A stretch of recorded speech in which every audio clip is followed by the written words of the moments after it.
Olá meus amigos, tudo bem com vocês? Como é que vão todos? Como é que foi a passagem de ano, né? A virada? Espero que todos bem, com saúde, né? Espero que todos tenham passado com a família, comemorando de uma forma sadia, né? De uma forma alegre, né? Essa passagem, essa virada de ano.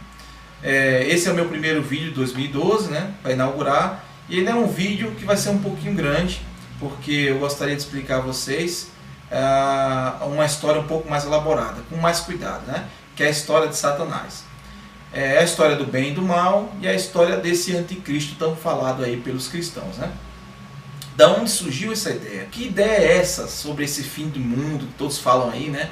Vai acabar agora em 2012, tem a história dos maias e tudo mais, né? A história de Apocalipse. Eu quero abordar tudo isso nesse vídeo, então vai ser um vídeo bastante interessante. Primeiramente eu quero falar a vocês sobre esse ser, né? Eu falei no outro vídeo passado quem era Lúcifer, né? Na verdade o nome Lúcifer não se refere a nada de mal, nem muito menos a alguém espiritual, né? Se referia muito mais a uma pessoa benéfica, que é o portador da luz, né? E se referia também a pessoas poderosas na época, pessoas reais.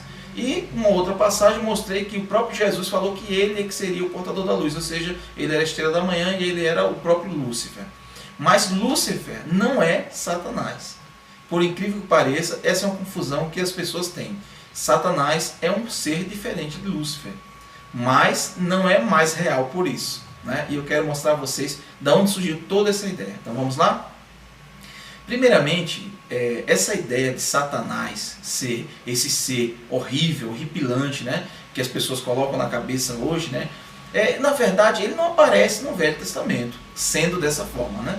Ele, na verdade, ele só aparece no Velho Testamento influenciando Jó, né? Ele tira tudo que Jó tem, né, no livro de Jó, no Velho Testamento, e causa grande sofrimento a Jó.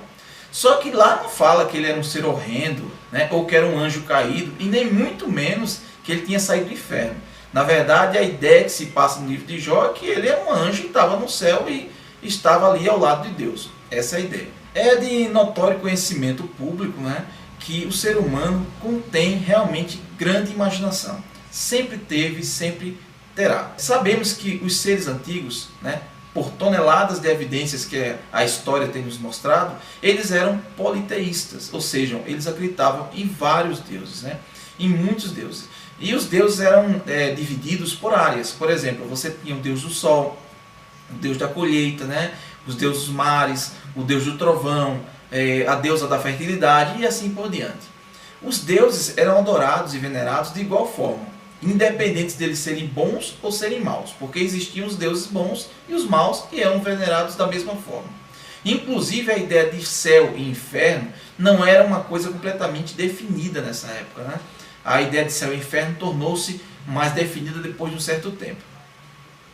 Na verdade, o conceito da dualidade, ou seja, do bem contra o mal, ele só veio aparecer 3.500 anos atrás, na Pérsia Antiga, onde mais ou menos hoje existe a Síria, o Iraque e o Irã. Neste tempo, há 3.500 anos atrás, um profeta, né, um professor religioso considerado profeta na época, chamado Zoroastro, alguns conhecem ele também como Zaratustra, né, foi ele quem implementou essa ideia da dualidade. Ele pegou todos esses deuses bons e todos os deuses maus, né, e ele fez uma espécie de seleção. Ele filtrou e transformou em duas personalidades distintas. Um deus bondoso, chamado Ahura Mazda, e um deus do mal, chamado Ahriman. Na verdade, aí nasceu o conceito da dualidade do bem contra o mal, do yin e yang e etc., que foram conhecidos até hoje, né? Essa batalha do bem e do mal. Reza a lenda que Zaratustra, nascido de uma virgem, deu uma grande gargalhada ao nascer. Essa história de nascer de uma virgem é muito comum para os povos antigos, não é uma exclusividade de Jesus. Muitos profetas e deuses antigos nasceram de virgens, em lendas e histórias antes de Cristo. A história conta que a natureza inteira se alegrou com a sua vinda ao mundo. Desde muito criança, ele possuía uma sabedoria extraordinária, manifestada em sua conversação e em sua maneira de ser. A sua vida foi salva muitas vezes dos inimigos que queriam matá-lo, a fim que não chegasse à sua maturidade, né? Que ele não ficasse adulto, e se cumprisse a sua missão divina. Aos 15 anos de idade, Zaratustra realizou valiosas obras religiosas e chegou a ser conhecido por sua grande bondade para com os pobres, anciãos, enfermos e animais. Inclusive realizou várias curas milagrosas. Zaratustra viveu quase sempre isolado, habitando no alto de uma montanha, em cavernas sagradas, e não ingeria nenhum tipo de alimento animal. Outros relatos afirmam que ele teria ido ao deserto, onde foi tentado pelo diabo, mas não sucumbiu à tentação. Essa história aí pode ter dado a origem à história de Jesus, né? Que foi tentado também no deserto pelo diabo e também não sucumbiu à tentação. Pois essa história de Zaratustra, ela é bem mais antiga do que a história de Cristo.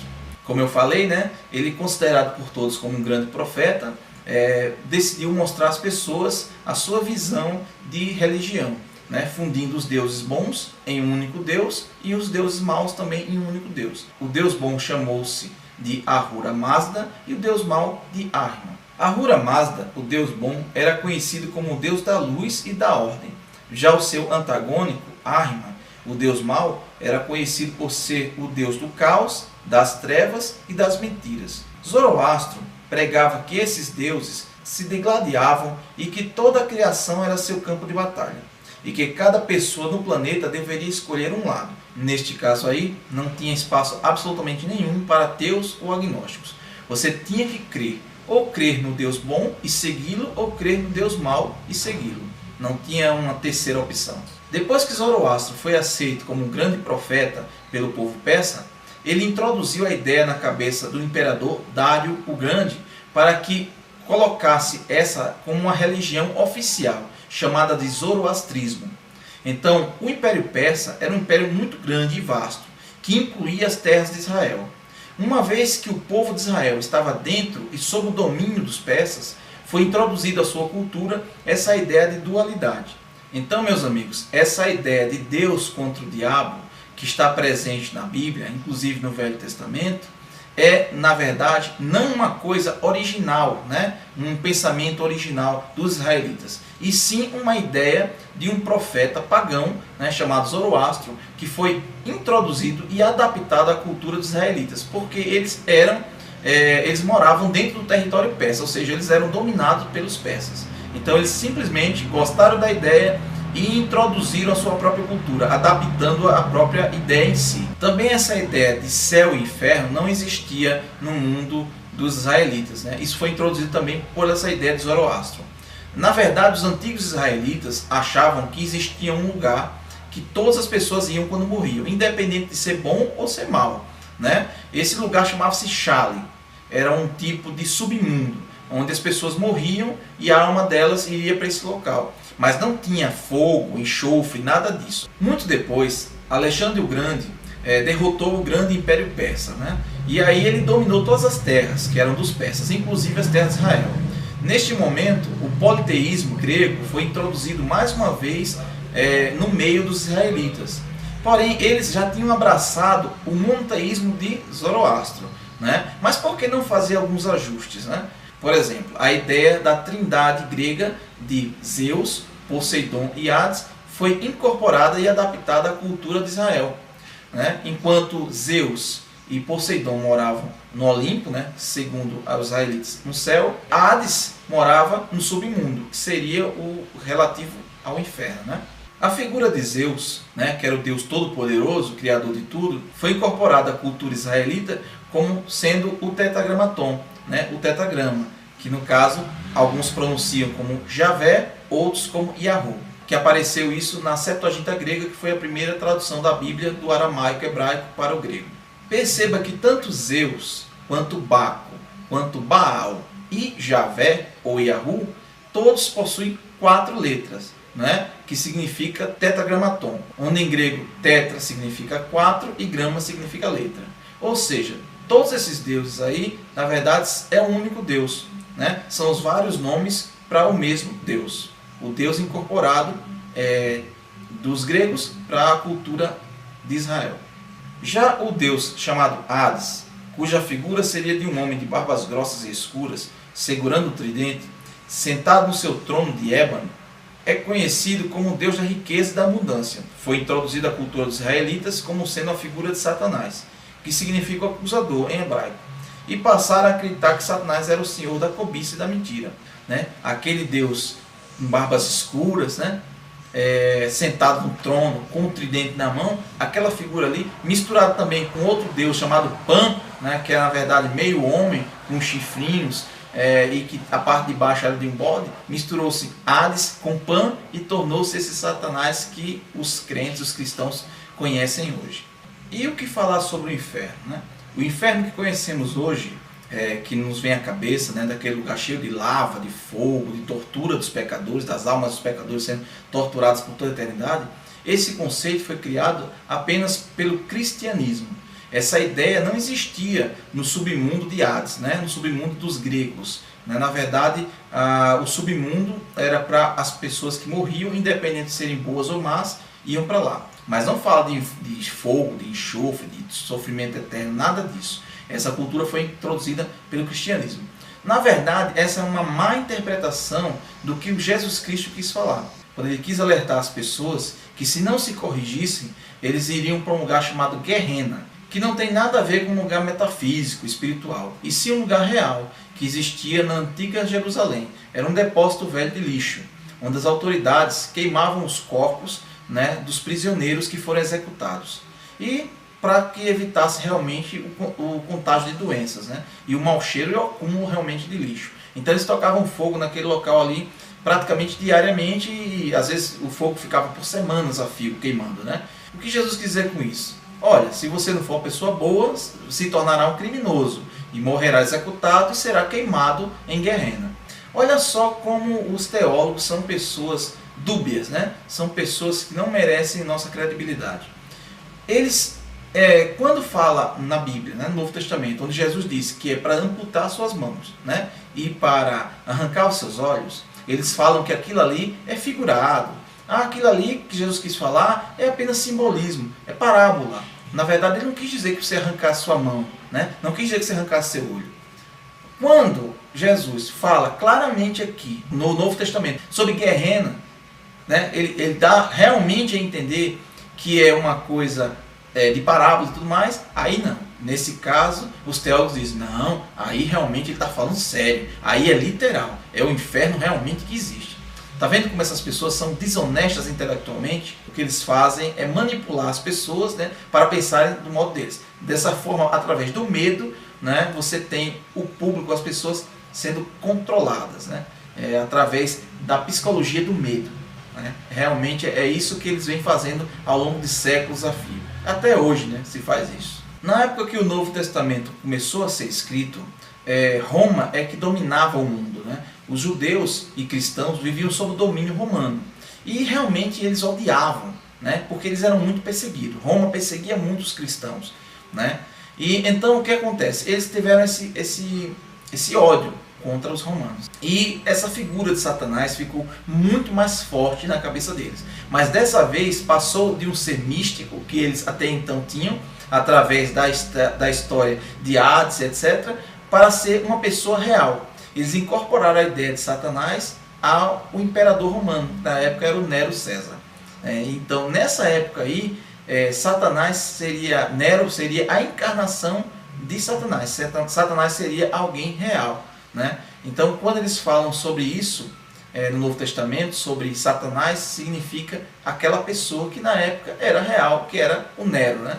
Que mandava que os cristãos matavam os cristãos, perseguia, mandava os cristãos para serem comidos pelos leões, etc. Né? No livro de Revelações do Novo Testamento, chamado Apocalipse, no capítulo 13, do versículo 1 ao 18, temos o seguinte: E vi subir do mar uma besta que tinha 7 cabeças e 10 chifres, e sobre seus chifres 10 diademas, e sobre suas cabeças um nome de blasfêmia.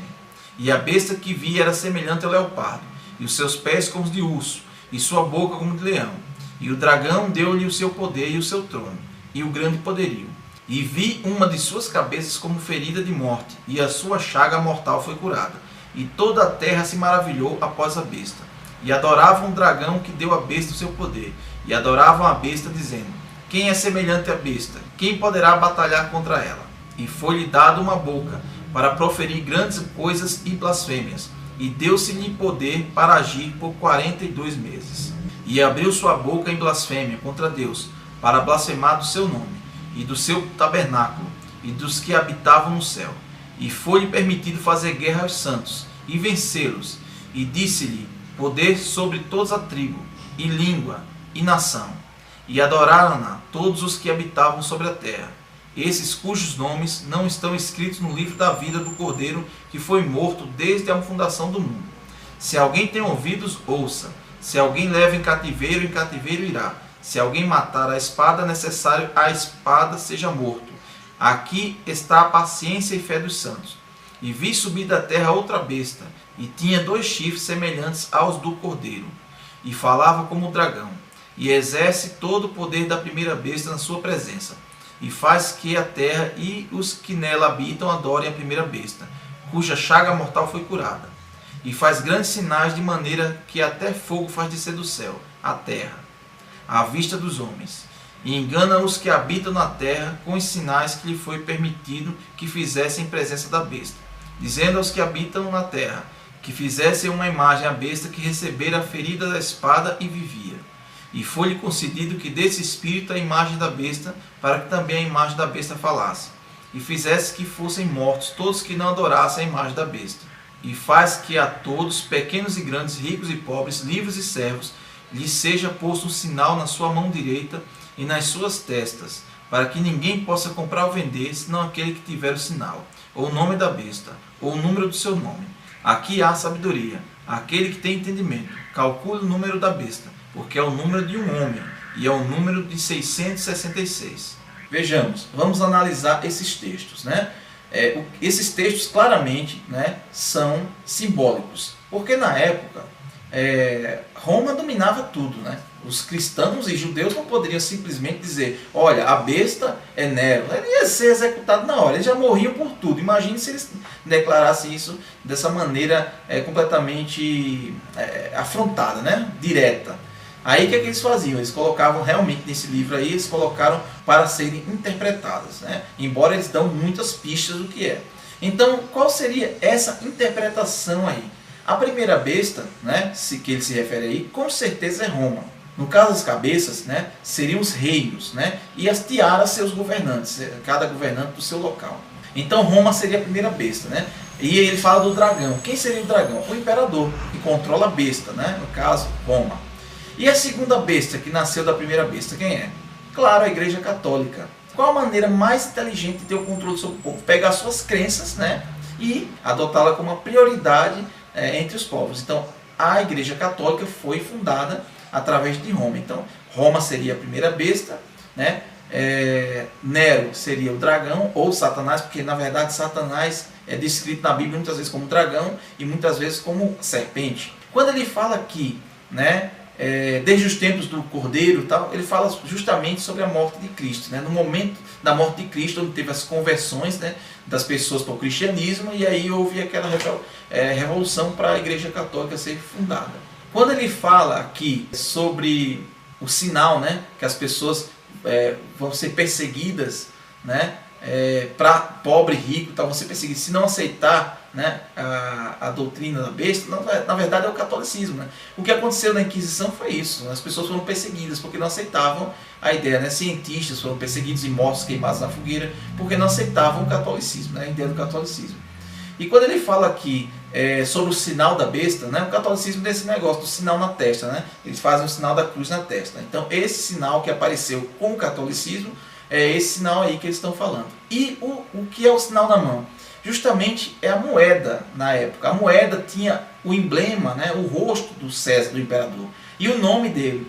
Só poderiam comprar e revender, ou seja, as pessoas só poderiam viver se primeiro aceitassem o símbolo na testa, ou seja, se convertessem ao catolicismo e aceitassem a moeda de Roma, que era a moeda que tinha o rosto estampado de César e o nome de César. E quando ele fala por último aqui, que quem for inteligente, que saiba que o nome, o número da besta é o número de um homem, é o próprio César. Nero César não era o nome do imperador realmente. Lúcius Domitius Aenobarbus, sendo seu primeiro nome Lúcius, do latim, que é mais um nome que significa luz, né, que corresponde a Lúcifer, portador da luz, adotou o nome de imperador Nero César. Em aramaico, né, cada letra corresponde a um valor numérico. Isso é conhecido como gematria. O valor numérico dado ao nome Nero Caesar, né, que em Roma significa Nero César, né, promove da soma de 666, o número da besta do livro do Apocalipse. Ou seja, se você pegar o nome Nero Caesar em aramaico, né, em hebraico, você vai ver que somando-se as letras você vai conseguir isso aí. Então, gente, esse livro do Apocalipse não está falando em nada do futuro, século 20, 21, quando o mundo vai acabar, que vai vir um anticristo, nada disso. Tudo isso é um grande equívoco criado pela Igreja Católica justamente para colocar esse pavor, esse medo no coração das pessoas, entendeu? É justamente para ter o controle da massa através da psicologia do medo. Na verdade, o que esses textos se referem é a época que os judeus e cristãos estavam sendo perseguidos por Roma, né? Perseguidos por Nero. Nero era esse número da besta, certo? O nome dele era o número 666. Tudo é uma simbologia do que era Roma, né? Que ela estava dominando, destruindo todas as nações, né? Se transformando numa grande nação para dominar o mundo, né? Através de Roma, a Igreja Católica também se fundamentou, perseguindo as pessoas também, né? Colocando à força essa história aí, forjando a ideia do cristianismo nas pessoas, está entendendo? E isso tudo deu ao autor de Apocalipse toda essa instrução para que ele criasse esses textos aí. Porque realmente, se ele não fosse usar de simbolismo, ele ia para morrer na hora, não tem como, né? Então, eu espero que vocês tenham entendido o que eu quis passar, espero que eu tenha sido claro. Na verdade, esse livro de Apocalipse é um livro que é considerado as revelações, mas não é revelação coisa nenhuma. Ele fala de um contexto da época, ele fala sobre o que era Roma, o que era o imperador, né? O que era a Igreja Católica na época, né? Então ele retrata a época, não tem nada a ver com número da besta, de alguém que seria o anticristo no século 20, 21, seja lá quando for, né? Não tem nada a ver sobre fim do mundo, nada disso. Tudo isso são erros de interpretação criados propositalmente pela Igreja Católica para confundir e amedrontar as pessoas. Certo, gente? Vamos aí para um 2012 sem misticismo, sem medo de analisar a Bíblia. Beleza? Gente, um abraço para todos. Muito obrigado pela audiência e vamos que vamos. Tchau!